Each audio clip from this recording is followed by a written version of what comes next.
పార్టీలో సభ్యుడే ఉండక్కర్లేదు. లీడర్ వ్యక్తిగత బలంతో అసలు సంబంధమే లేదు. లోకలా నాన్ లోకలా అనేది కూడా అనవసరం. జనంలో తిరుగుతారా లేదా అనేది అప్రస్తుతం. టికెట్ కావాలంటే డబ్బు కొట్టాల్సిందే. ఎంపీ సీటు 100 కోట్లు, ఎమ్మెల్యే సీటు అయితే 50 కోట్లు ఖర్చుకు రెడీగా ఉండాలి. ఇందులో పార్టీ ఫండ్ ఎంత, నువ్వు ఎంత ఖర్చు పెడతావు, ఆ లెక్కలు వేరే.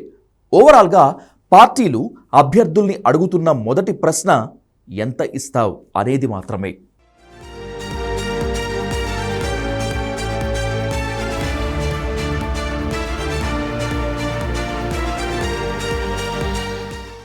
ఎన్నికలు రాగానే నేతలంతా డబ్బులు లెక్క పెట్టుకోవడంలో బిజీ అయిపోతున్నారు. టికెట్ కావాలంటే మొదట నీ ఫైనాన్షియల్ స్టేటస్ ఏమిటి అని నిర్మోహమాటంగా అడిగేస్తున్నాయి పార్టీలు. డబ్బులు పెట్టుకుంటావని చెప్పినా సోర్స్ ఏంటని ఆరా తీస్తున్నాయి. పొలాలు అమ్ముతావా, లేక ఆస్తులు తాకట్టు పెడతావా, ఎక్కడి నుంచైనా డబ్బు సర్దుబాటు అవుతుందా అని కూపీలాగుతున్నాయి. అన్ని రకాలుగా డబ్బుకు సమస్య లేదని తేలాకే మిగతా ప్రశ్నలు వేస్తున్నాయి. ఇతర సమీకరణాల గురించి ఆలోచిస్తున్నాయి. ఎంపీ అభ్యర్థి అయితే కనీసం 100 కోట్ల రూపాయలు, ఎమ్మెల్యే అభ్యర్థి అయితే 50 కోట్ల రూపాయలు చేతిలో పెట్టుకోవాల్సిందే అని చెప్పేస్తున్నాయి. కులాలు, వర్గాలు, ప్రాంతాలు, అనుభవం, సేవ ఇలా ఎన్ని ప్రాతిపదికలు కలిసి వచ్చినా కూడా అసలైన అర్హత డబ్బు మాత్రమే. లేదంటే టికెట్ గల్లంతే. అదే డబ్బుంటే మిగతావేవీ లేకపోయినా సర్దుకుపోదాం అంటున్నాయి పార్టీలు. డబ్బున్న నేతలకు రెడ్ కార్పెట్ వేసి స్వాగతం పలుకుతున్నాయి.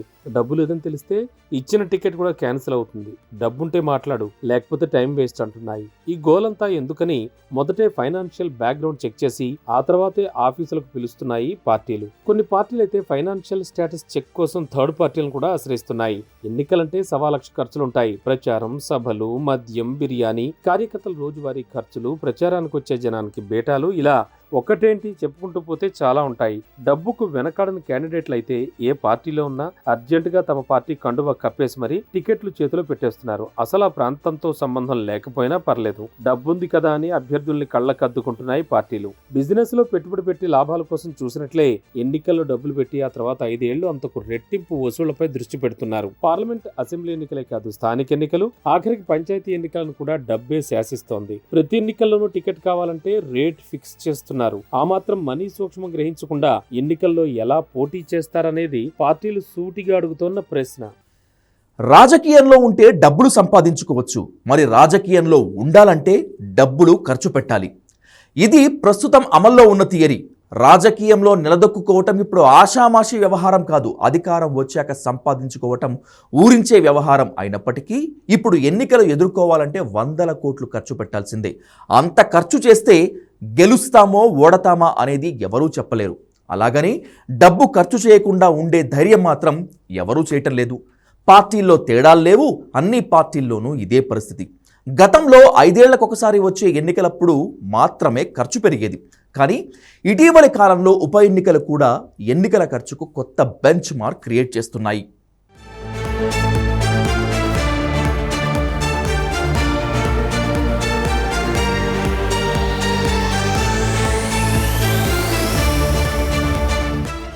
డబ్బు ఖర్చు పెట్టగలడా లేదా అనేది కాదు, ఎంత ఖర్చు పెడతాడు అనేది ఇప్పుడు పార్టీలను చూస్తోన్న ప్రశ్న. ఇక్కడ పార్టీల పేర్లతో పనిలేదు. అభ్యర్థుల ఎంపికలో పార్టీలకు అతీతంగా పాటిస్తోన్న ప్రాథమిక సూత్రం ఇదే. అన్ని పార్టీల్లోనూ మెజార్టీ సీట్ల విషయంలో ఇవే లెక్కలున్నాయి.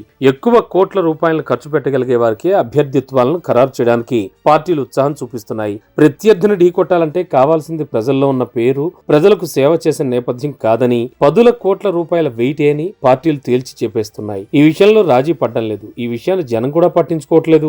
జనాల్లో కూడా ఇప్పుడు ఈ పార్టీలో ఎవరైతే ఎక్కువ ఖర్చు చేస్తారు, ఆ పార్టీలో ఎవరైతే ఎక్కువ ఖర్చు పెట్టగలరు అనే అంశాల గురించి మాత్రమే చర్చించుకుంటున్నారు. బాగా ఖర్చు పెట్టే అభ్యర్థిపైనే జనాల్లో క్రేజ్ ఉంటుంది. ఓడినా గెలిచినా నేతలు రిచ్ కల్చర్ మెయింటైన్ చేయాల్సిందే. అలా ఉండాలంటే నేతలు డబ్బులు లెక్క చూసేవారు అయ్యి ఉండకూడదు. అసలు కాసుల గురించి ఆలోచించకూడదు, ధనం గురించి పట్టించుకోకూడదు. అప్పుడే డబ్బు నీళ్లలా ఖర్చు అవుతుంది, విజయావకాశాలు పెరుగుతాయి. ఇదే పార్టీల లెక్క. ఈ విషయంలో ఏ పార్టీ కూడా రాజీ పడ్డం లేదు. గెలుపోటముల సంగతి తర్వాత టికెట్ కన్ఫర్మ్ కావాలంటేనే కొన్ని కోట్ల రూపాయలు వెదజల్లాలి. మళ్ళీ అధినేతల దగ్గర ఇంత ఖర్చు పెట్టాం, అంత ఖర్చు పెట్టాం అని నచ్చగడం కూడా పార్టీలకు నచ్చట్లేదు. పదే పదే డబ్బు గురించి చర్చ పెట్టే నేతల్ని దరిదాపులకు కూడా రానివ్వట్లేదు.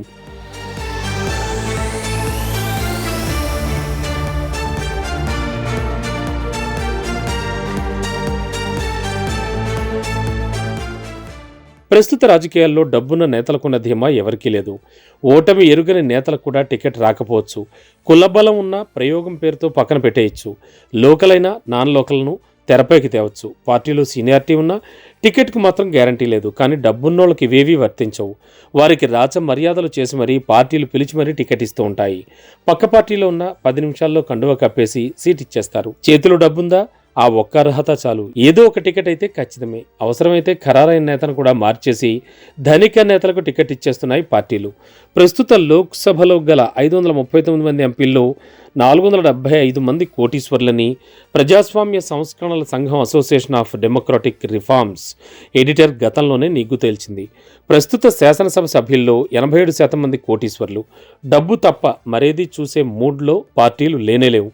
పార్టీల ఆలోచనకు తగ్గట్టుగానే నేతలు కూడా డబ్బు సంచులు తీసుకుని రాజకీయాల్లో దిగిపోతున్నారు. ఇలాంటి నేతల్ని రాజకీయాలంటే ప్రజాసేవ కదా అని అంటే పగలబడి నవ్వుతున్నారు. మాకలా చెప్పలేదే, రేటు చెప్పు, టికెట్ పట్టు అన్నారే అంటున్నారు.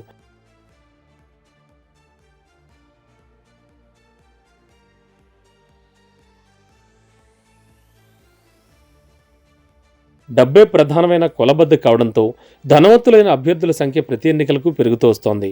అరుదుగా మాత్రమే పెట్టుబడిదారులు ప్రత్యక్షంగా రంగంలో ఉండేవారు. పరోక్షంగా పార్టీలకు అండనిచ్చేవారు. కానీ ఇప్పుడు కార్పొరేట్ శక్తులు, వ్యాపారవేత్తలు, పారిశ్రామికవేత్తలే ప్రత్యక్షంగా ఎన్నికల్లో అభ్యర్థులుగానే ప్రవేశిస్తున్నారు.